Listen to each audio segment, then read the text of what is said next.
Hey, welcome back, and in today's video, I've lost weight, can you tell? If you've been following me on Twitter, you'll know that I, along with many other creators, have been false copyright struck by Onision. In fact, on December 7th, I've received a full-on strike on my channel, which is a troubling thing. This only comes after Onision sent 2 false claims in September, one of which specifically claimed the revenue. In this video, we're going to talk about what to do if you receive a false strike from Onision, how to prevent it, and why it's important to fight it, as well as how to ensure that he gets none of your hard-earned money. But before we get into today's video, we actually have a sponsor. That's right, we finally have a sponsor. You've seen them before. This episode is sponsored by Raid Shadow Legends. It's a turn-based RPG style game that you've most likely seen everywhere, but there's a good reason why. Raid is one of the top 3 RPGs in the Google Play Store, and it's just been nominated as a finalist for the Google Play's Best 2019 User's Choice Award. This game is crazy popular with over 15 million downloads in the last 6 months alone. You can explore over 1 million champion builds, enjoy a fully voiced story campaign, raid with friends in a clan. And the best part is, it's free to play. Raid is always adding 16 new champions every month, so there's always new strategies, new balance, and new warriors to play with. It's even got progression rewards. You can get a ton of free champions, equipment, and other cool stuff just for learning how to play. Once you complete the missions, you'll get one of the best legendary champions in the game, the Arbiter. This game is growing super fast, and they've even got this really cool roadmap that shows you the progress and their future plans. One of the things that I like about this game is the PvP aspect, player versus player, where you can actually face other actual players in an all-out battle to see who is the best.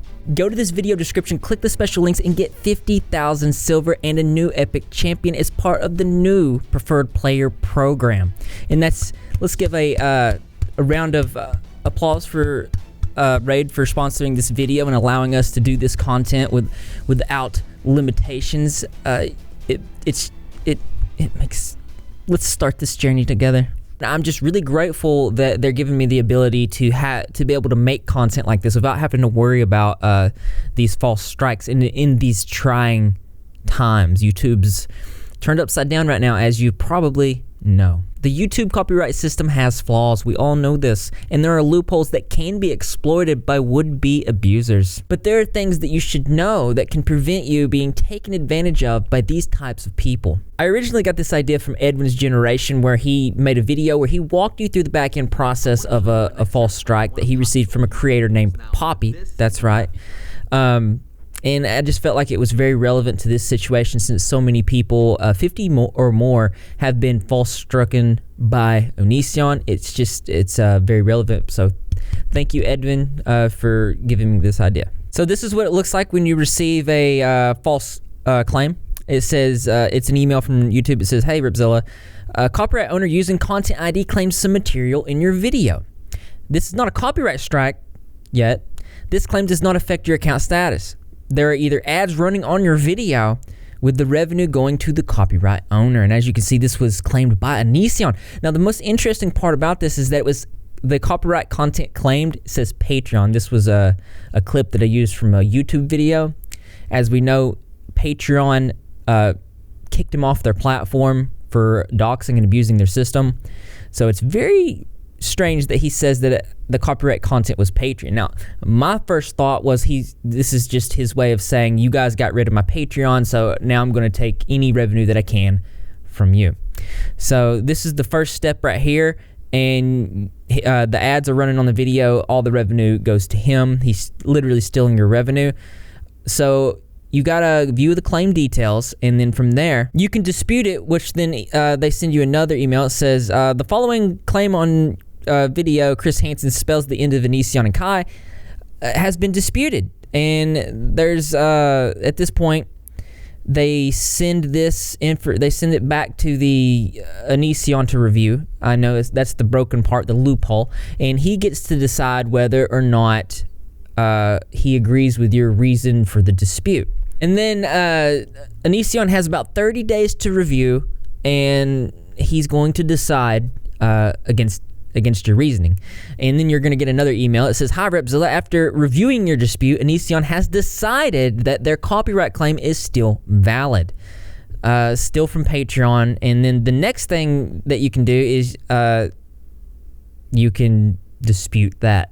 So again, after you appeal again, they send it back to Onision, where he again gets to decide whether your reasoning is valid or not.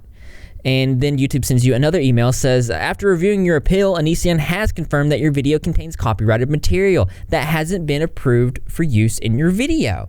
Onision wants to give you the opportunity to cancel your appeal within the next 7 days. Canceling your appeal will return your video to the state it was before you began this dispute." And it says if no action is taken by December 7th, you're going to receive a strike. And on December 7th, I did receive that strike. That looked like this. "Hi, Repzilla. Due to a copyright takedown notice that we received, we had to take down your video from YouTube." And at this point, and this is where everybody gets scared because no one wants to strike on their channel, you have the opportunity to appeal this. And this is the big one. This is where most people get hung up on because of the legal talk. It says, "If you believe you're not at fault in one or more of the instances above, you can appeal this takedown by submitting a counter notification. Keep in mind there may be severe legal consequences for submitting the counter notification with false information." Now, here's where you gotta be really kind of understanding about this. They're required to use this legal talk that is kind of scary. But if it's under fair use, you send this back to the creator who did the false claim, and they have to literally take it to a courthouse, pay all this kind of money to take you to court about this if they're really adamant about it. And we know that Onision will not do this. So this is why I think this is a key importance, is to send the message to Onision that we will not stand for this type of stuff, that we're going to fight back. And yeah, it is scary receiving a strike on your channel, but I believe that it's very worth it for the whole community. So at this point, I'm going to walk you through the counter notification process, and you'll know what it looks like. It says, "By filing a counter notification, you're beginning a legal process." Very scary wording. Counter notification is a legal request for YouTube to reinstate the video that has been removed for alleged copyright infringement. Your personal information may be shared with the claimant, which is probably the worst part about this, is I had to send my personal information to Onision. So heads up, if my information gets doxxed, just send me a lot of pizza. You know. The only other options is that you can wait 90 days for the strike to expire. You can also contact the claimant and ask them to retract their takedown request. In this case, I did not contact Onision because I have in the past, and I know that he's not going to restore the video. He wants to get the money from this because it's a thing. You go ahead and click the check, and it says, "I understand the implications of filing a counter notification, proceed," and then you click continue. The next part, this is what it looks like, where you have to fill out all of your information. Of course, I'm not going to show that. In the next part, you got to provide a rationale of why you're doing this. I said because it was my video and original work criticizing and reporting on Onision, completely transformed it under fair use. I have original raw file, and I can prove I own the video. This person is known to abuse the copyright system and is only doing so to stop people from talking about things he does not agree with. I could have also put the fact that he said it was claimed from Patreon when he was deleted from Patreon, so that is a big indicator right there. I didn't think about it at the time. Then you got to check the other check boxes there that you agree that you're going into a formal legal proceeding, and then you submit it. You also have to take a copyright school class. It's got 4 very easy questions that I totally missed one on. And then once you do that, in a couple days, you'll get another email. "Dear Repzilla," it's Dear Repzilla now. "Thank you for your counter notification. It has been forwarded to the party that sent the takedown notification. Keep in mind, by submitting the counter notification, you've initiated a formal legal dispute process. As such, YouTube will handle this process in accordance with the law. This process can take some time. We kindly ask for your patience." It says, "Upon forwarding your counter notification to claimant, we will allow them 10 to 14 business days from this date to respond with evidence that they have taken court legal action." Now, this is the part that is scary, and this is also the part that Onision will not do because he knows he's violating fair use and will lose very easily in a court of law. They say if we receive no response after that time period, your videos will be restored. And this is how you take care of business. Now, I would say the most unfortunate part of this process is that you do have to give your mailing address. You do have to give your telephone number. You do have to give all your information to this person that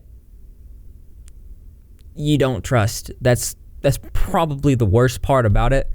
Other than that, there is another thing that you can do to ensure that you're making sure you're not giving any money to Onision, and that's by installing a plug-in web browser ad blocker. So you just search ad blocker, and then the first result here seems like a good one. And then one other thing is watching ad-free YouTube videos. So you can watch, and you can toggle this on and off, and I'll show you in just a second, but you can watch any videos that you want without ads being played, without giving revenue to a creator that maybe you don't want to support.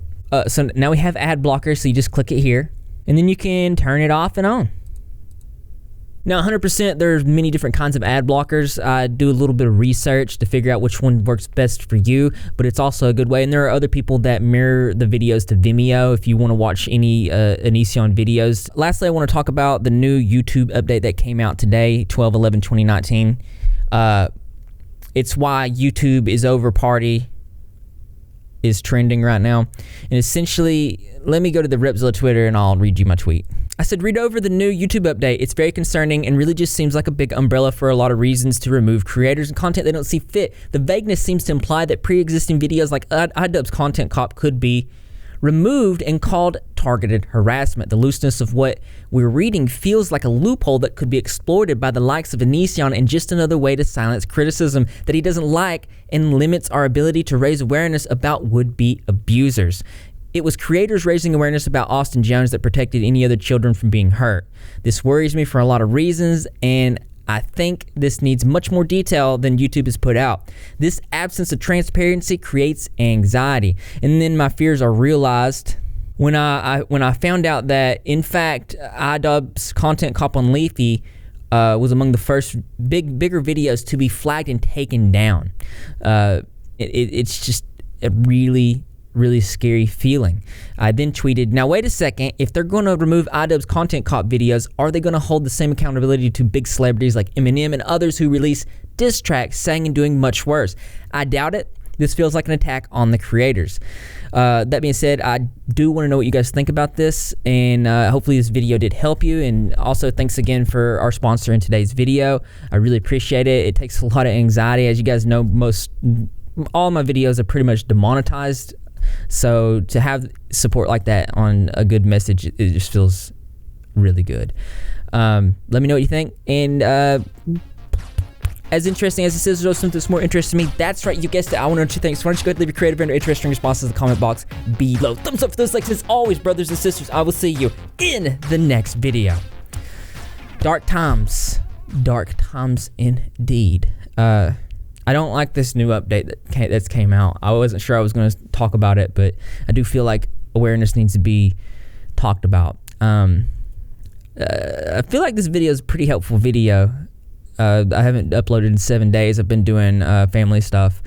I do apologize for that. But if you guys need me, you know how to get a hold of me. Don't forget to get your, where's it at? Rep Squad membership sweaters, because they smell like awesome, like Greg the Cat, and they protect you and all kinds of other things while you're out there traveling on the internet. But it's another way to show that you're repping if you're not repping, you're Greg. And hey, do that. All you gotta do is subscribe with notifications turned on. Be in the comment section to every single video, because I'm going to be there. Greg the Cat's going to be there, and the rest of the Rep Squad community as well. And I expect to see there too, because this channel loves you.